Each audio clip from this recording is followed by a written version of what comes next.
Bon les amis, la semaine dernière j'avais dit que j'avais entendu des rumeurs concernant cet épisode qui m'intriguaient beaucoup, qui se sont avérées être vraies et j'ai très envie d'en parler. Aujourd'hui on parle donc de The Well, le nouvel épisode de Doctor Who.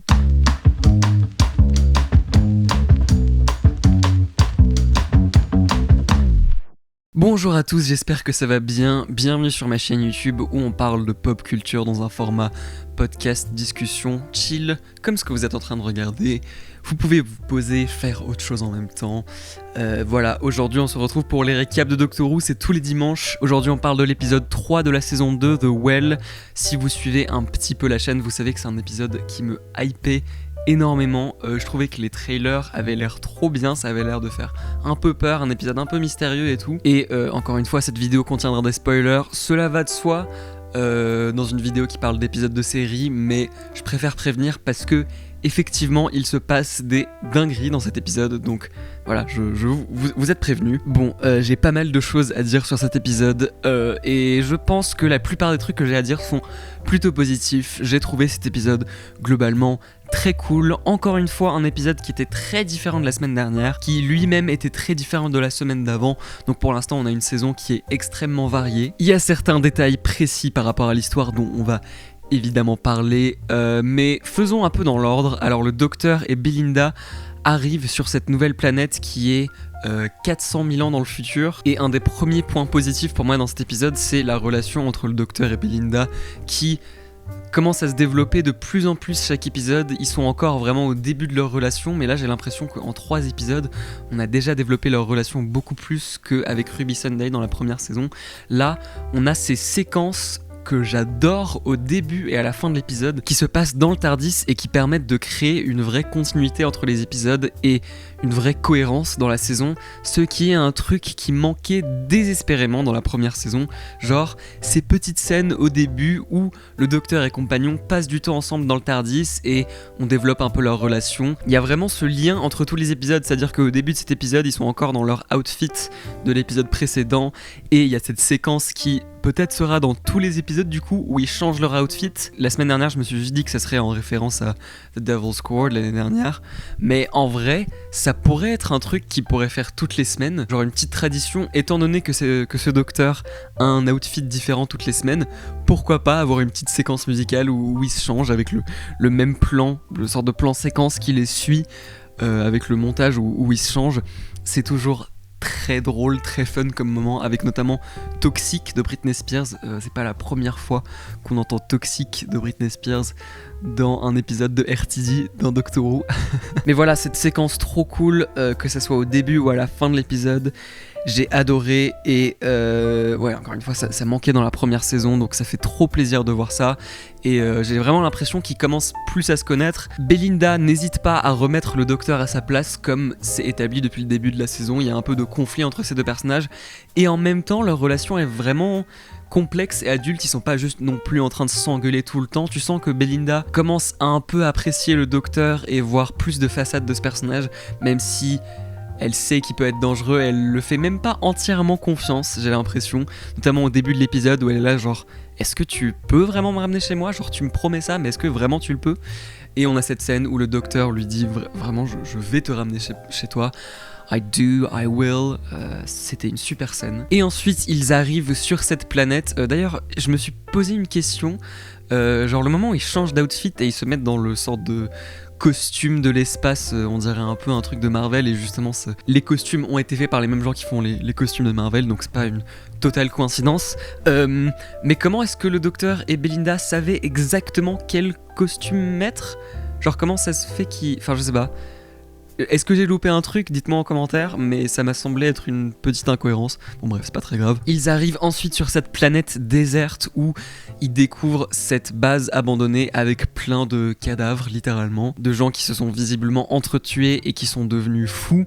Donc on comprend très vite qu'il y a un truc un peu chelou qui est en train de se passer et on rencontre très vite le personnage de Alice, joué par, j'ai noté son prénom, Rose Elling-Ellis, qui était formidable dans cet épisode. C'était vraiment le point fort de cet épisode, je trouve. Elle est super attachante, super émouvante. Je me suis retrouvé assez ému très vite dès l'introduction de son personnage parce qu'elle était juste tellement convaincante dans ce rôle, avec juste des motivations très simples. Elle veut tout simplement retrouver sa fille. Ça fait 2 semaines qu'elle est bloquée là et tu sens qu'elle est vraiment désespérée au bout de sa vie.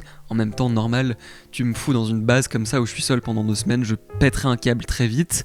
D'ailleurs je sais pas comment elle a fait pour manger et tout, je sais pas si c'est expliqué dans l'épisode, je me souviens plus, mais bref, très vite un personnage très attachant, et le fait qu'elle soit sourde, ça joue dans l'histoire parce que c'est pour ça qu'elle a survécu, parce qu'elle n'entend pas les chuchotements, les bruits du monstre qui visiblement rendent les gens ouf. Donc ça, j'ai bien aimé comment c'était intégré dans l'histoire. Et même si ce personnage est très attachant, c'est un personnage pour lequel on ressent énormément d'empathie, il y a aussi une partie de moi qui me disait genre, est-ce qu'elle est peut-être possédée et elle cache quelque chose, genre, est-ce qu'elle est clean à 100%? Est-ce qu'on peut vraiment lui faire confiance? Bon, très vite on lui fait confiance parce que vraiment je me sentais trop mal pour elle, mais il y avait ce mystère qui était entretenu et très vite on réalise qu'il y a ce monstre qui est derrière elle. C'était très RTD 1 comme concept, avec je pense notamment à l'épisode Turn Left où Donna a un truc sur son dos pendant tout l'épisode mais que personne peut vraiment voir. C'est drôle, ces concepts qui sont réutilisés. Et en parlant des personnages secondaires, globalement j'ai trouvé que ils étaient tous vraiment bien, ils avaient vraiment tous leur propre personnalité, ils étaient tous vraiment distincts. Je trouve qu'on a vraiment des personnages secondaires qui sont attachants ou pas, justement. On a un des soldats qui est genre un énorme connard qui... Je dis un énorme connard, enfin c'est un personnage qui est vraiment détestable, qui s'oppose complètement à l'autorité du docteur qui veut imposer et qui se résout très vite à la violence et enfin juste, c'est ce genre de personnage que tu verrais dans un film Alien où tu sais qu'il va mourir en premier et t'as un peu hâte de voir sa mort. Et effectivement quand il était mort, j'étais pas trop triste. Mais même la chef, la leaduse de cette opération, je trouve qu'elle avait aussi des motivations qui étaient très claires. Enfin bref, j'ai beaucoup aimé les personnages secondaires globalement dans cet épisode. Bon, il y en avait genre 12, il y en avait pas mal qui étaient pas si développés que ça parce que tout simplement par manque de temps. Mais ceux qu'on a pu un peu voir interagir, ils avaient vraiment des personnalités distinctes, donc ça j'ai vraiment apprécié. Mais parlons de l'éléphant dans la pièce. Cet épisode est la suite de Midnight. Alors, avant toute chose, parlons un peu de Midnight, parce que Midnight, c'est un épisode de la saison 4 dans RTD 1 avec le 10e Docteur, et ça fait clairement partie d'un de mes épisodes préférés de Doctor Who de tous les temps. Je trouve que c'est un chef-d'œuvre de la télévision, et je dis pas juste ça parce que j'adore Doctor Who et que je suis fan de Doctor Who, c'est genre un des meilleurs trucs que j'ai jamais vu de ma vie. C'est tellement sombre, c'est tellement bien écrit et joué, un concept super simple, c'est vraiment juste un huis clos et c'est vraiment de l'horreur psychologique en fait. Midnight, c'est un épisode qui reprend tous les codes de Doctor Who et qui fait l'inverse total. C'est-à-dire que d'habitude quand le docteur arrive dans une situation avec un mystère, c'est vraiment le mec charismatique, un peu imbu de lui-même, qui prend contrôle de la situation et qui devient immédiatement le leader quoi. Et d'habitude les gens se laissent plus ou moins faire, ou alors ils s'y opposent un peu mais finalement ils acceptent que le docteur va les guider quoi, va les sauver. Le docteur c'est un personnage qui se passe beaucoup en tant que sauveur et qui charme beaucoup les gens, que ce soit le 15e ou le 10e docteur, sauf que là, dans Midnight, ça ne marche pas, les gens commencent à se retourner contre lui, personne se fait confiance, à la fin il y a la meuf qui meurt, et ils ne savaient même pas leur prénom. Bref, c'est un épisode qui est glaçant. Je trouve que c'est un épisode de Doctor Who particulièrement pessimiste, alors que Doctor Who, globalement, ça reste plutôt bonnes vibes. En tout cas, ça finit presque toujours bien. Là, ça finit affreusement mal. Il y a un côté vraiment amer quand le docteur retrouve Donna. Oh là là, genre... C'est vraiment un épisode qui est parfait, c'est un sans faute, un 10 sur 10. Je pourrais absolument faire une vidéo à part entière sur Midnight, c'est clairement dans genre mon top 5 de mes épisodes favoris. C'est vraiment un épisode qui fait trop peur quoi, et qui établit donc ce monstre, cette entité de Midnight qu'on ne voit jamais, ce qui la rend d'autant plus terrifiante. Juste on l'entend, et dans l'épisode original quand il voit la planète recouverte de diamants, on voit vite fait une ombre ou une forme passer, mais on n'arrive pas à la distinguer, et c'est ça qui la rend aussi terrifiante. C'est donc ça les rumeurs que j'avais entendues sur cet épisode. Alors peut-être vous étiez déjà au courant, je sais pas à quel point tout le monde savait, je sais pas à quel point juste je passe trop de temps sur internet et je vois vite fait des leaks, même si j'essaye de pas trop regarder les leaks. Ou alors je sais pas si c'était une vraie surprise pour la plupart des gens. À vrai dire, vu que j'avais entendu les rumeurs, j'avoue que ça a un peu perdu du côté vraiment surprise. Il n'empêche que le moment où le docteur réalise que c'est la même planète et que c'est probablement la même entité Midnight et qu'on a ce flashback au premier épisode avec David Tennant, j'ai vraiment eu les frissons. C'était excellent comme moment. Mais du coup, effectivement, le fait d'avoir un épisode qui est la suite d'un épisode aussi classique, d'un des meilleurs épisodes de Doctor Who, c'est un peu un gros risque. Et en vrai, c'est peut-être un peu mon reproche à l'épisode finalement.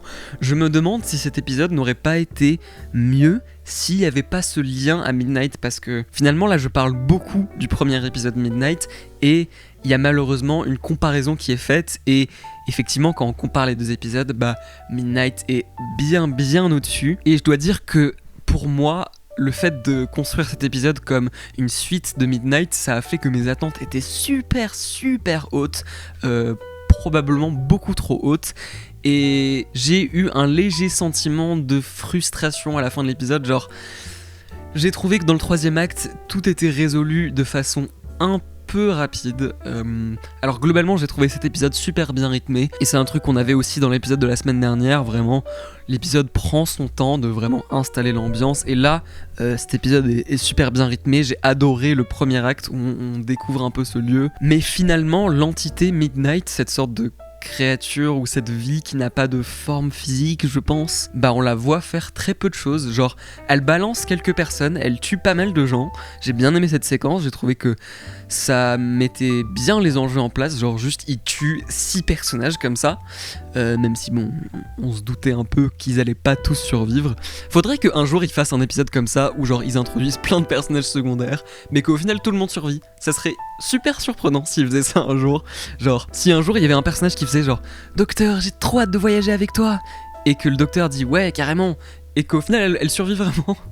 Je pense que ça serait un vrai twist imprévisible. Mais du coup on a cette séquence où il y a plein de gens qui meurent, et j'ai adoré le concept de... Du coup je sais pas trop comment expliquer ça, c'est assez dur à expliquer, mais le truc autour de l'horloge et du fait que si tu es derrière elle, ça fait comme si c'était minuit sur une horloge, et du coup c'est là que ça te tue.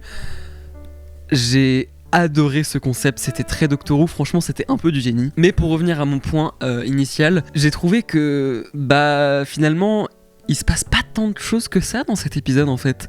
Et l'entité Midnight ne fait pas grand chose. Après je ne sais pas, je pense pas que cette entité soit genrée.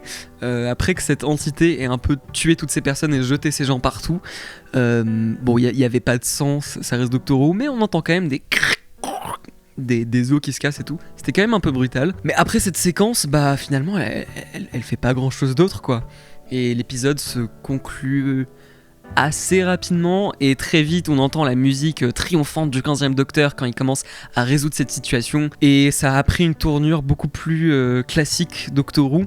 Et j'avoue que j'ai trouvé ça légèrement décevant. Et c'est pour ça, je pense que si cet épisode était indépendant de Midnight et c'était juste une nouvelle entité mystérieuse, un peu comme les Not Things dans Wildly Under, le deuxième épisode des 60 ans, et ça aurait probablement mieux marché, ça aurait été plus indépendant, et ça aurait évité cette comparaison qui, je pense, dessert l'épisode. Midnight, c'est tellement un épisode exceptionnel, incomparable, que tu peux pas recréer, que je me suis retrouvé, déçu, c'est peut-être un peu fort comme mot, parce que j'ai quand même bien aimé cet épisode, voire beaucoup aimé cet épisode, mais oui, j'avoue que à la fin de cet épisode, j'avais un peu une sensation de frustration, de genre...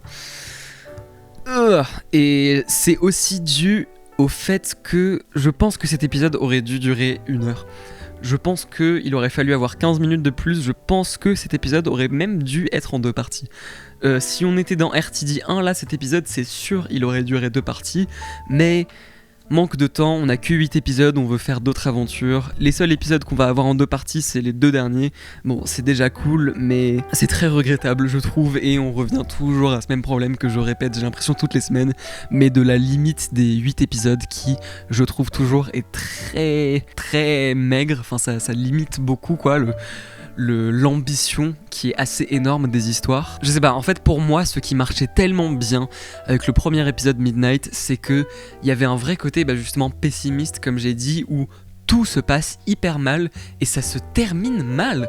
Enfin genre le docteur survit et quasiment tout le monde survit et il revoit Donna, mais franchement, genre, il est un peu traumatisé par cette expérience. Il est le docteur qui d'habitude est... Bon, il est torturé, mais il fait quand même plein de blagues et il est toujours dans la légèreté. À la fin, il est vraiment dans le mal et il y a ce moment où Donna répète un truc qu'il dit et il fait genre... Don't do that. Et quel moment incroyable pour terminer cet épisode. Et il y a vraiment ce côté... tout finit mal, quoi. Alors que là, finalement, le docteur, il sauve quand même un peu tout le monde. Et bon, il y a la meuf, j'ai oublié les noms des personnages, je suis désolé, il y avait trop de personnages, j'ai pas pu les retenir. Mais il y a une des meufs principales qui se sacrifie. Finalement d'ailleurs ça n'a servi à rien, on va en parler. Et c'est pas que c'était mauvais, mais c'est juste que pour moi ça perdait un peu l'esprit de ce qui était aussi bien avec le premier épisode Midnight. On perd un peu ce côté, je sais pas, un peu amer et psychologique qu'il y avait dans le premier épisode. Là finalement... ça prend une tournure un peu plus classique, alors que tout l'épisode avait été une montée en tension incroyable. Donc voilà, c'est un peu ma réserve par rapport à cet épisode. Dites-moi si vous êtes d'accord ou pas, parce que en vrai j'ai l'impression que cet épisode est quand même super bien reçu globalement, et en vrai ça me fait plaisir. Genre quand j'ai vu qu'il y avait des bonnes critiques, j'étais là genre... ah cool, je suis content d'avoir été un peu le seul à avoir eu ce ressenti en tout cas. Parce que j'avoue que c'était un peu frustrant. J'ai trouvé que Chuchigatwa, le 15e docteur, était excellent dans cet épisode. Il avait plein de moments assez drôles que j'ai beaucoup aimé, vraiment. Encore une fois, c'est un docteur que j'adore. Effectivement, on a une scène où il pleure, mais j'ai trouvé que ça marchait super bien. Ce docteur est très intense, il est très expressif. Tu me diras un peu comme tous les docteurs, mais je sais pas. Je trouve que c'est un docteur qui ressent ses émotions à 100% et qui est vraiment dans... ouais voilà, cette intensité. Je pense à ce plan où il voit l'entité Midnight et l'expression sur son visage de terreur absolue. C'était un moment incroyable. Vraiment, il était super convaincant, et dans les moments plus légers, je trouvais qu'il marchait aussi. Un des trucs pour moi qui fait que cet épisode arrive à créer une tension et une ambiance aussi malaisante et qui marche super bien pour le ton de l'épisode, c'est la musique de Moray Gold. On n'a pas encore tant parlé que ça pour l'instant, et je dois admettre que je trouve que on manque un peu d'un thème principal pour Belinda. Alors peut-être j'ai juste pas assez fait attention, mais pour l'instant il n'y a pas vraiment de thème ou de motif reconnaissable pour Belinda, alors que en vrai, en re-regardant la première saison, il y en avait un pour Ruby Sunday, et là ça manque un petit peu de nouveaux thèmes, mais cela dit, j'ai quand même trouvé la musique incroyable dans cet épisode. Ça montait la tension de ouf, c'était très dissonant, et la musique était un peu omniprésente. Il y avait presque de la musique dans toutes les scènes, et ça faisait un truc un peu planant, un peu sombre, qui marchait super bien. Bon, j'ai un peu parlé de mes frustrations et de mes réserves concernant la résolution de cet épisode, mais je dois admettre que la fin, la vraie fin entre guillemets, d'ailleurs on va parler de Mrs. Flood, oh mon dieu, la fin où on réalise que l'entité est en fait encore présente et que le sacrifice de l'autre meuf n'avait servi à rien, et que l'entité s'est accrochée à quelqu'un d'autre parce qu'elle doit être probablement très intelligente. Ça fait littéralement 500 000 ans qu'elle attend ça, qu'elle attend là. J'ai beaucoup aimé ce moment, parce que comme j'ai dit, l'épisode prend une tournure relativement classique. Le docteur sauve à peu près tout le monde, il sauve le personnage de Alice, ok, cool, tant mieux. Le docteur et Belinda repartent, en vrai ça va quand même globalement mieux. On n'a pas forcément ce côté genre amer, horrible qu'il y avait à la fin de Midnight. Là ça se termine quand même relativement bien, mais le fait de revoir les personnages qu'on a quittés, que le docteur et Belinda ont quittés, et de réaliser que la créature est encore là et qu'ils sont donc un peu foutus, qu'ils vont probablement tous mourir, j'ai trouvé ça super bien, et pour moi ça a un peu sauvé la fin de l'épisode que jusqu'à là je trouvais légèrement frustrante. Finalement, ce genre de fin où en fait ça se passe mal, un peu en mode film d'horreur, c'est quelque chose qu'on voit quand même assez rarement dans Doctor Who. Globalement, tout se termine plutôt bien. Là, dans la saison, pour l'instant, l'épisode 1 se termine plutôt bien, l'épisode 2, ça se termine plutôt bien. Bon, il y a un mec qui meurt, mais sinon, les 15 personnes ont été sauvées. Et là, le fait qu'il y ait cette scène en plus où on réalise que la créature existe encore et que on pourra peut-être la revoir, j'ai trouvé que ça correspondait un peu plus à l'ambiance du premier Midnight et j'étais là genre ok, ça a un peu sauvé l'épisode pour moi. Donc voilà, finalement j'ai beaucoup de très bonnes choses à dire sur cet épisode. Je trouve que là pour l'instant, cette saison 2 corrige tous les défauts qu'il y avait avec la saison 1. Et donc ouais, voilà, franchement j'ai plein de bonnes choses à dire sur cet épisode. J'ai beaucoup aimé Belinda aussi, j'en ai pas parlé tant que ça, mais je trouve que son personnage est super bien défini. Elle est drôle, elle est attachante, elle se laisse pas faire par le docteur et le fait qu'elle soit une aide-soignante, ça apporte quelque chose à l'histoire, ça apporte quelque chose à son personnage et donc j'ai plein de bonnes choses à dire sur cet épisode. Je trouve que globalement c'était quand même un très bon épisode, mais est-ce que ça aurait pas dû juste être un épisode indépendant avec une nouvelle créature, ou alors que ça soit sous-entendu que peut-être c'est lié à Midnight mais plus en mode ouvert à l'interprétation, parce que finalement j'ai eu cette frustration un peu en sortant de cet épisode où je faisais tellement la comparaison avec Midnight, qui est un épisode que tu peux pas battre quoi, que oui effectivement comparé à Midnight c'est vraiment pas au même niveau, mais en même temps c'est un peu impossible quoi. Donc voilà, peut-être il faudrait que je le revoie une deuxième fois sans toutes ces attentes pour pouvoir l'apprécier en tant que tel. Je maintiens quand même que l'épisode aurait eu besoin de 15 minutes de plus, mais voilà, ça reste globalement un épisode très cool de Doctor Who. Je vais mettre ma note pour l'épisode juste ici. Donc avec les 3 épisodes qu'on a eu pour l'instant, voici mon classement des 3. On fera au fur et à mesure de toutes les semaines un petit récap de où est-ce que je classe chaque épisode, mais là pour l'instant, les 3 épisodes, je les aime bien, voire beaucoup. Ok, pour terminer, parlons de Mrs. Flood. Alors j'aurais peut-être dû en parler dans la partie qui parlait de l'épisode, mais bref, je me suis demandé la semaine dernière, genre est-ce que j'ai vraiment besoin de faire une partie de la vidéo toutes les semaines qui parle de Mrs. Flood, parce que j'avais un peu l'impression de me répéter la semaine dernière, genre je sais pas trop ce qui va se passer, mais j'aime bien Anita Dobson. Et en fait non, pas tant que ça, parce que là, le personnage de Mrs. Flood est vraiment présente de façon un peu plus importante, c'est-à-dire que c'est la patronne, la chef de cette opération. On a cette scène à la fin où une des survivantes fait un rendu et un résumé de tout ce qui s'est passé, et on voit que Mrs. Flood est littéralement en train de suivre le docteur. Je ne vois aucune autre explication. Elle demande s'il avait ce petit engin, cette petite machine qui permet de recalibrer et de retrouver la Terre. La Terre qui d'ailleurs n'existe plus dans cet épisode, on n'en a pas trop parlé. Mais j'avoue que c'était un peu un gros choc, genre oh putain, elle est là Mrs. Flood, et c'est pas juste un petit caméo rigolo comme on a eu pour l'instant, parce que dans les épisodes 1 et 2, bon elle est là, et dans l'épisode 2 elle est un peu sombre et menaçante, mais on sait pas trop ce qu'elle fout là, c'est juste un peu bizarre et aléatoire. Là elle fait un peu plus partie de l'histoire, donc je suis très intrigué, d'autant plus de savoir qui elle est. Je pense que je ferai une vidéo à part entière pour parler des théories concernant Mrs. Flood, mais je pense que une des plus grosses théories, c'est que c'est probablement un nouveau dieu, et pas forcément un dieu qui a déjà existé comme Sutekh l'année dernière. Je pense qu'on a affaire à un nouveau dieu, comme le dieu des histoires éventuellement.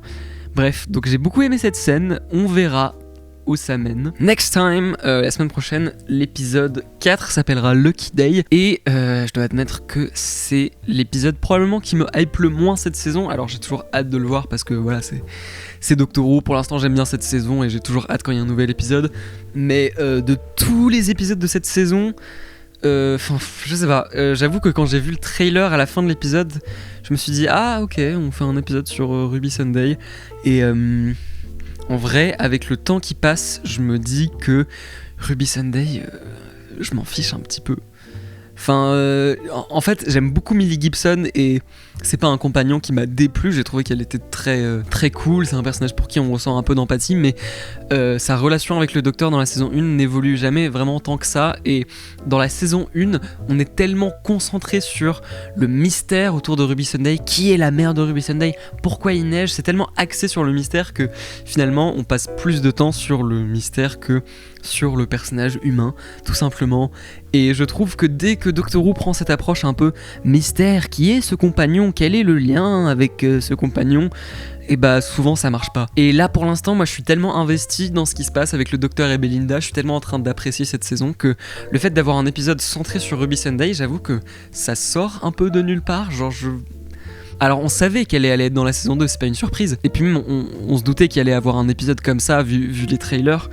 Mais je sais pas, je pense que je préférais juste voir une autre aventure avec le Docteur et Belinda.